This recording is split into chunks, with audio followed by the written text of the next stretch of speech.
Hello, Desiree here. I thought we would do a total body strengthening sequence today. I've been doing a couple of stretchy sequences the last couple times, so I thought it'd be nice to get some strengthening. As always, if you are pregnant, please make sure that you check with your doctor before doing any exercise, including yoga, just to make sure everything's okay. And just so you know where I am in my 22nd week, 2 days away from 23 weeks, so I'm in my 5th month. So still doing yoga and working out and doing what my body wants to do. So the most important thing, y'all, is just to listen to your body and modify what you need to. I'm gonna give some different options today, and we'll have some fun. So we're going to start in table pose. So go ahead and take your knees directly under your hips. Hands are just to the outsides of your shoulders, index finger pointing straight ahead. And I would like your toes tucked under, just for now. Go ahead and get a neutral spine. So I don't want you starting here and I don't want you starting here. Just a nice neutral spine to begin with. We're gonna inhale. And as we exhale, melt the chest, lifting head and tail. And inhale, come back to a neutral spine. And exhale, round your back, pressing the floor away from you, pulling your belly button toward your spine. Inhale, come back to a neutral spine. And exhale, melt your chest, lifting the head and tail. Inhale, come back to a neutral spine, keeping your arms straight. Exhale, round the back, pulling your belly button toward your spine. So we're already starting out with some core strengthening. Inhale, coming back to a neutral spine, while we're also warming up our spine. And then exhale, lifting the head and tail, melting your chest, pulling the shoulder blades together. Maybe going a little further each time we do this. Inhale, back to a neutral spine. Exhale, round, pulling your belly button in as much as it will go, obviously. Inhale, back to a neutral spine. And exhale, melt the chest. And inhale, back to neutral spine. Last time for cat pose. Exhale, rounding, pressing the floor away. And inhale, come back to a neutral spine. Nice. From here, we're going to do some bird dog, alternating bird dog. So I want you to extend your left leg back. Keep the heel directly over the toe. So I don't want to turn out here. Heel directly over the toe. Use your glutes to lift that back leg. And if you'd like, you can reach that right arm forward, thumb facing up. Make sure that you keep your belly button lifted so that we're not arching the low back too much. Nice. So once we've established this side, come back to table. Extend the right leg back. Make sure that heel is directly over the ball of your foot. Use your glutes to lift that leg. And then extend the left arm forward if you would like. Thumb facing up. So you can do just the legs or just the arms. Now that we've established the other side, we'll come back to table and we're just gonna alternate. So I wanna make sure that you go back to the same position each time.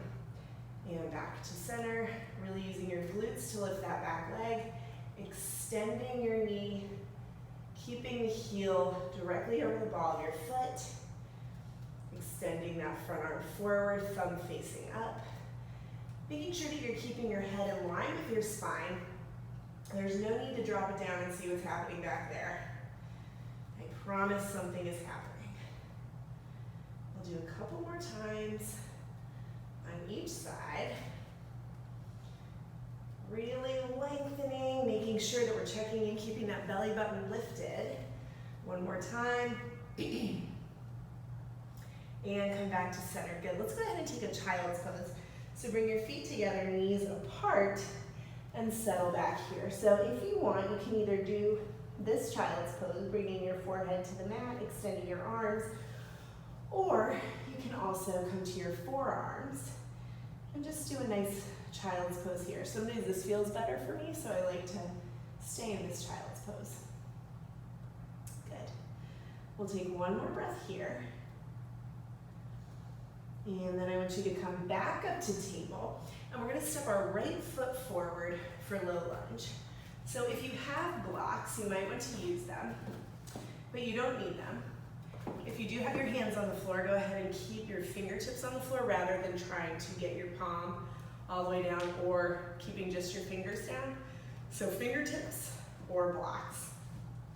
Right foot is forward, pull that right hip back, reach through the crown of your head to lengthen, and then we're gonna rock back, straightening the front leg, peeling your toes back towards your face. Hopefully you can see my front foot. And then come back, forward.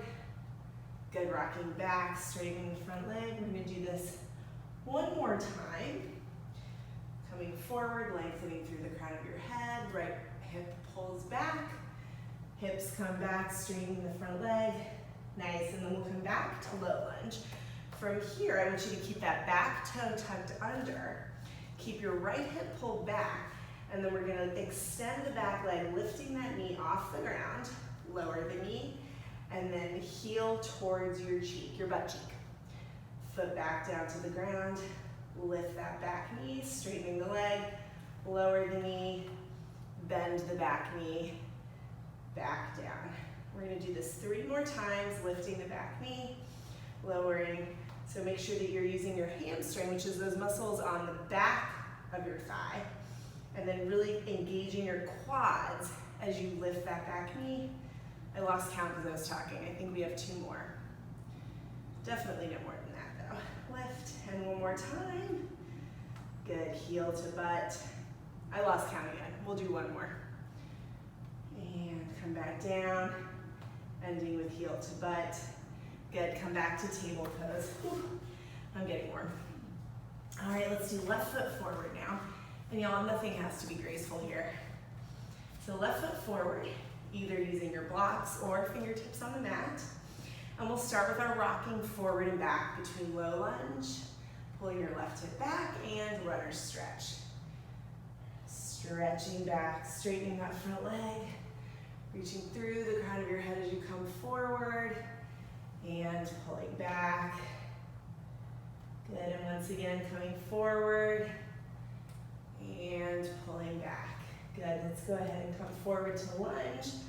Staying here in low lunge, we're gonna lift that back knee off the ground, engaging your back quads, lower that knee, heel comes to butt, and back down. Lifting the back knee, lengthening that leg, down. I'm counting this time with my fingers. And back down. Good, lift your knee, and back down. Heel to butt, and down. Good, lift that back knee, lengthening that leg, down, in, and back. I think we have 2 more. Y'all, I lost count again, that's ridiculous. Down. One of my jobs is to keep count for people, and I can't even keep count for myself. And one more time, down, heel in. Good, back to low lunge. Let's go back to table. So you can move your blocks out of the way if you're using them. Coming back to table where we started. Knees directly under your hips. Hands are just to the outsides of your shoulders, index finger pointing straight ahead. I want you to keep your arms straight, not locked, just straight for this next exercise. We're gonna keep the belly button lifted so the spine stays neutral. We're gonna do some scapula push-ups. So I want you to pull your shoulder blades together, not moving the spine, not moving your arms, keeping your head in line with your spine, and then press them away. So the only thing that's moving here are my shoulder blades, just squeezing them together. So we're strengthening those muscles between the shoulder blades and pressing the floor away. Good, so not moving the spine at all here. This is not cat-cow. This is just your shoulder blades moving. And pressing away. We'll do 2 more times. Good, bringing the shoulder blades together, keeping the arms straight. Only working the shoulder blades. Check and make sure that you're not doing any turtleneck with the head protruding forward. And one more time, squeeze the shoulder blades together. And back to a neutral spine. I think we earned a child's pose. So go ahead and bring feet together, knees apart, either taking your extended child's pose or coming to your forearms. Whatever feels better for you. And just taking a couple breaths here, just to rest. And let your arms recover. Good, one more breath here. Just relax. And we'll come back up to table. And we're going back to our lunge-ish position. So we're gonna do some ankle mobility here because I want to take us into a squat or malasana. So I want you to bring right foot forward, right hand, this area right here comes to the front of your ankle. Left hand is gonna keep that back heel glued to the floor. So see how I've turned my back shin in so that it's parallel to the short edge of my mat. And then from here, I'm just gonna rock forward. Oh, did you hear that crack? And back. So this keeps the ankle in place. This keeps the heel down. So my right hand keeps the ankle in place. Left hand keeps the heel down. Rocking forward and back. So we're getting a nice calf stretch. Getting some ankle mobility in here. We'll do this a few more times. I actually really like doing this in the mornings because I do not have great ankle mobility. So this is nice. And then my stomach is still on the inside of my legs, so I have room there. One more time, and we'll do the other side. Cool. So go ahead and take your left foot forward again. Left hand comes to the front of the ankle. Right hand comes to the heel to glue that to the floor. And forward and back. Not as big of a crack on this side, but it still feels nice. Rocking forward and back. Keeping that ankle in place. Good, we'll do a couple more times. And one more just for fun, actually just to be even. And here, good. So from here, we're going back to table. And from table, we're gonna step into a wide, not wide leg forward fold, but a wider leg forward fold. So I have my feet about as wide as my mat right now. You can always bring them closer, and you can always bring them further apart if you want. So we're here in forward fold. You can keep your knees slightly bent. As you inhale, I want you to arch up halfway. And exhale, fold forward. Good, inhale, arch up halfway.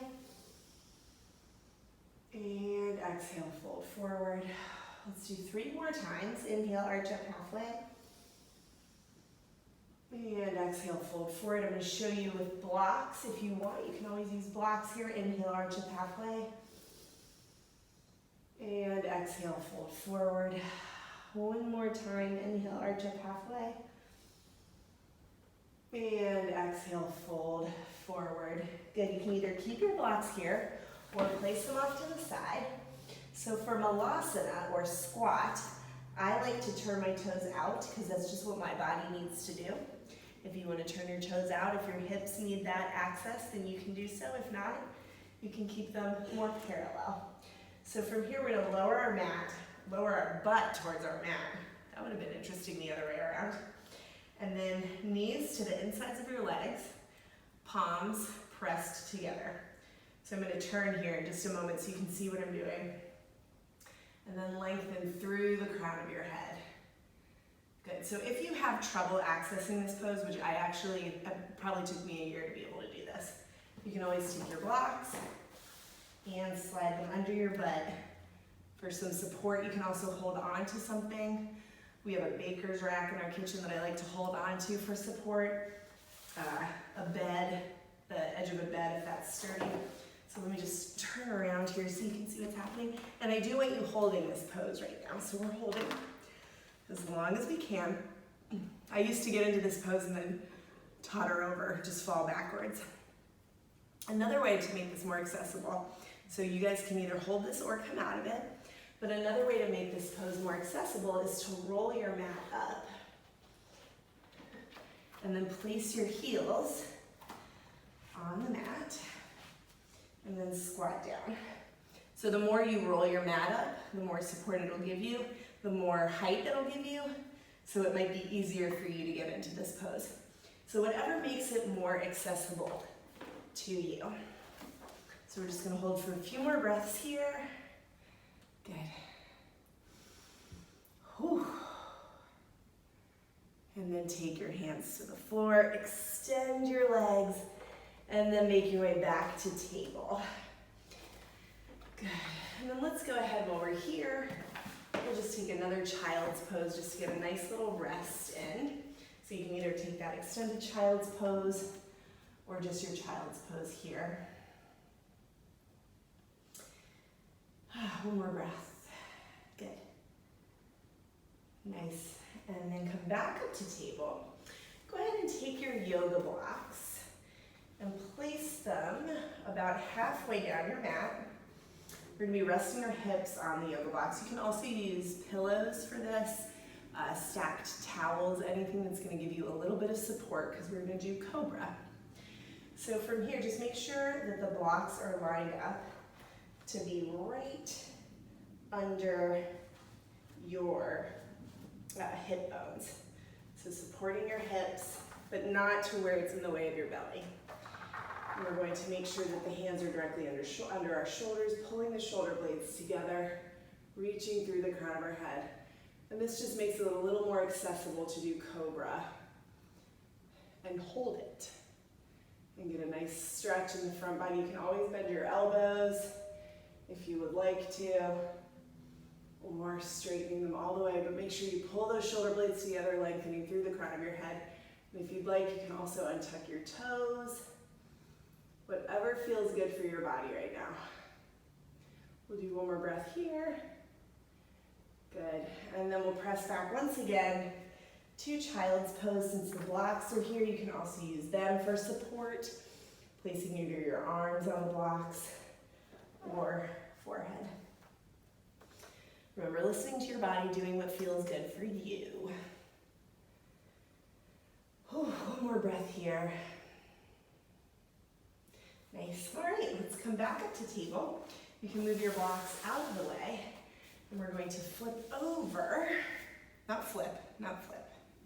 That's a different yoga video. So I want you to take your feet flat to the floor, about hips width apart. Hands come about 6 inches behind you, fingers pointing either out to the side or toward your butt. Out to the side might be a little more accessible if your shoulders are tighter. From here, I want you to pull your shoulder blades together and lifting your chest. You might already feel a nice stretch in the front of your chest. And then on your inhale, I want you to squeeze your glutes, lifting your hips off the floor, scooping your tailbone, pulling the shoulder blades together, and either looking straight ahead or up at the ceiling. One of the two, not dropping the head forward. Make sure you're squeezing your glutes. Make sure you're pressing down into the inner edges of your feet as well as the outer edges. Keep pulling those shoulder blades together. Oh, and make sure you're breathing. That is important as well. We'll do a few more breaths here. Keep pulling those shoulder blades together, lifting your hips, and lower down. Nice, good, go ahead and rest. Coming forward, bringing the soles of your feet together for bound angle pose, holding out to your ankles, sitting up nice and tall. Just resting for a second. Then we're going to do that one more time. You knew that couldn't be the end. So bring the knees together, feet hips width apart, hands behind you, either fingers facing your butt or out to the side. Pull the shoulder blades together to lift the chest. Make sure you're pressing down into all four corners of both feet. Squeeze your glutes as you lift your hips. Inhaling. And we're breathing here. We're almost done, y'all. Good, keep squeezing those shoulder blades together. Maybe even smile. Keep holding and slowly lower down. Good, one more time, bring the soles of your feet together. Knees open to the side, holding onto your ankles. If you want, you can even relax forward for a second just to give yourself a little rest. Good, do you hear me panting? That was a lot of work. And coming back up, nice. So from here, if you want, you can do a little meditation, you can do a Shavasana, you can do another one of my videos, whatever you feel like doing, but I hope you feel a little stronger after doing this, this little yoga sequence. It's very important for us to not only stretch with these aches and pains that we have during pregnancy, but to also strengthen, because strengthening is gonna help us have an easier pregnancy, or it can help us have an easier pregnancy. It can help us have an easier delivery, and then it can help us recover more quickly in postpartum. So of course, none of those things are guaranteed because we have no idea what our bodies are gonna do, but it can always help. So thank you as always for practicing with me today. Please check out my other yoga videos, and I will see you on the mat next time.